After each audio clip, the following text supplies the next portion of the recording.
Hi everyone, welcome back to Dimitra's Dishes. Today I'm going to be teaching you how to make the baked version of my Kalitsounia. Kalitsounia are basically little cheese pies. I've taught you how to make the fried version of these a couple of months back. These are just as delicious.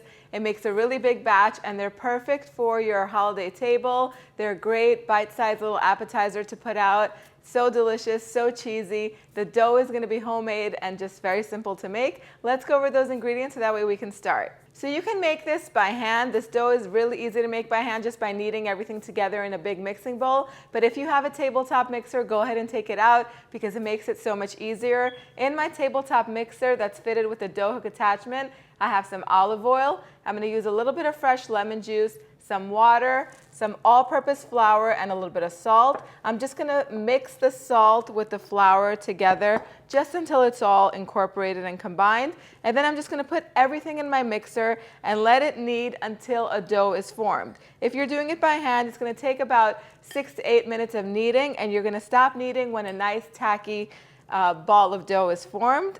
After about 4 to 5 minutes, the dough is going to be ready. Just go ahead and transfer it into another bowl. Cover it with some plastic wrap or with a kitchen towel and let it rest at room temperature for about 30 to 40 minutes, so that way it can be very easy to roll out. So while the dough is resting, go ahead and crack the egg and beat it really well. And then crumble the feta cheese. Add the ricotta cheese to the feta along with the egg. And mix it up really well until it's combined. And now we're going to chop up our fresh mint. You can use fresh mint in this, dill, or even some parsley, but mint is my favorite herb to add to these cheese pies because the mint just freshens it up and brightens it up, and it goes so well with the cheese. And with the mint, you can serve these either savory or sweet. It's completely up to you. If you want to keep these a little bit on the savory side instead of the mint, you can go ahead and finely chop a few pieces of scallions. That would make them very nice and a perfect savory appetizer to serve. Just fold the mint in, mix it all together, and just like that, your filling is ready. So after the dough has rested for about 30 minutes, you want to roll it out into a log and cut it into 4 equal pieces, and then cut each of those 4 pieces in half, so you end up with 8 equal pieces of dough. So I cut it into 8 pieces just because I'm going to roll each one of these pieces of dough out using my KitchenAid mixer that has the pasta roller attachment. It just makes it so much easier. If you don't have a pasta roller, you can roll each one out by hand, or take all of the dough together and roll it out very carefully as thin as possible to about 16 by 20 inches. And then you're going to cut 20 squares, about 4-inch squares, and then that's how you're going to do that. But I'm going to go ahead and use my pasta roller attachment. I'll put the link down below where you can get it online. So if you're using a pasta attachment, make sure you start the machine off on the thickest setting, which is number 1, and pass it through 1 or 2 times until it starts to thin out a little bit. Each time you pass the dough through the machine, lightly flour it so that way it doesn't ever start to stick. Then after that, change the number to number 2 until you end up with number 4 on your pasta roller machine. So that will make it the perfect thickness. You might have to pass it through the machine 4 or 5 times. You're going to know the dough is ready when it's going to begin to become a little bit transparent, but not too much. It's going to be nice and thin and pliable. I'm going to go ahead and roll all the dough out. Once you're done rolling out each piece, cover it with a clean kitchen towel so that way the dough doesn't dry out. And as soon as I'm done rolling them all out, we're going to go on to filling them.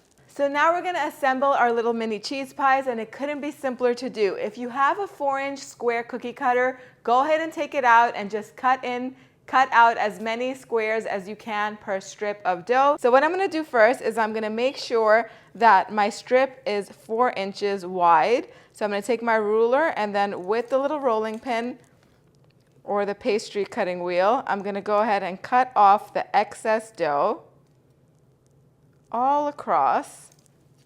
And this isn't going to go to waste. We're going to roll this out again later on to make more cheese pies. It's a fun little thing to do with your kids.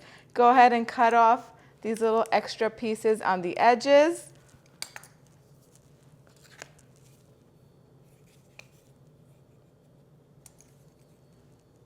And then cut every 4 inches so you could have little squares like that. Very simple. Then you're going to take a tablespoonful of the cheese filling and go ahead and put it in the center. If you have a little mini ice cream scoop, you can use that. It just makes it much easier. And now take the corners and bring them towards the center and press the filling down to flatten it out.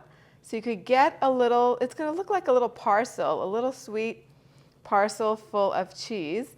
Put it onto a baking tray lined with parchment paper or with a clean kitchen towel, whatever you have. The best thing about these is that you can make these up to a month ahead of time and store them in your freezer. And then when you're ready to use them, go ahead and take them out, put them on a baking tray lined with parchment paper and bake them.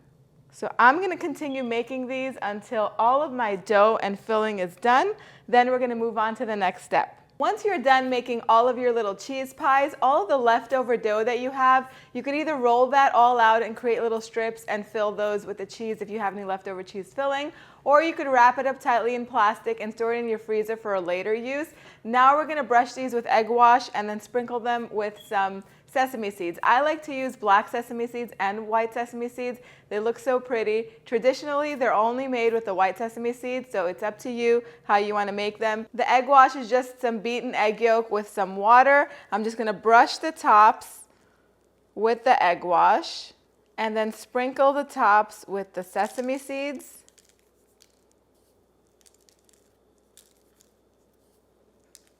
And I'll leave some plain with just the white sesame seeds. My oven is preheated to 350 degrees Fahrenheit. I'm going to bake these for about 25 to 30 minutes or until they're nice and golden on top. And I'm going to take all the remaining cheese pies that I have. I'm going to wrap the tray with some plastic wrap and I'm going to store it in my freezer. Like I said, I'm not baking all these today. If you are baking them for a party, then go ahead and bake them one tray at a time in the middle rack so that way it bakes evenly. Or if you're using both racks, alternate halfway through cooking so that way they bake evenly. They'll stay fresh in your freezer, frozen up to a month, and then just take them out, brush them with the egg wash, and bake them. They're going to take a little bit longer, obviously, because they're frozen, but you'll know that they're ready when they're nice and golden on top. I'll show you what they look like as soon as they come out. My Kalitsounia took exactly 30 minutes to bake. It depends on your oven and how long it's going to take. It could take anywhere between 25 and 30 or 35 minutes. Keep an eye on them, and as soon as they begin to get golden on top, you know that they're ready. Take them out, let them come to room temperature, and then they're ready to serve. What's great about these is you can make these early in the morning, the day that you're going to serve these to your guests, because they taste best at room temperature. So it's one of those things that you can just make ahead of time early in the morning and then just forget about it. Now, I like to drizzle honey on top of mine.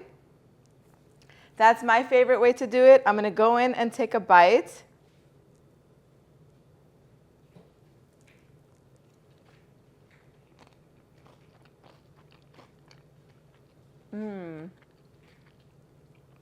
The dough is nice and light. They're really nice and light because they're baked and you could just make a big batch of them. Your house is going to smell wonderful. The cheese is so creamy with just the right amount of saltiness from the feta and a little nice kick from the brine. The mint in there just freshens it up and just perfumes it, and it tastes wonderful. I think your guests are going to love it. The recipe, as always, is on the website, www.dimitrasdishes.com. Head on over there and print it. It's also underneath this video in the description box down below. Let me know what you guys think in the comment section. Share pictures on social media if you've already made this. If you haven't already downloaded my brunch table cookbook, it's on my website. Go ahead and do that because Mother's Day is right around the corner. And if you're thinking about hosting an Easter brunch, a lot of good recipes are in that book, lots of nice menus. Thank you guys so much for spending time with me today. I will see you all next time. Yes, us.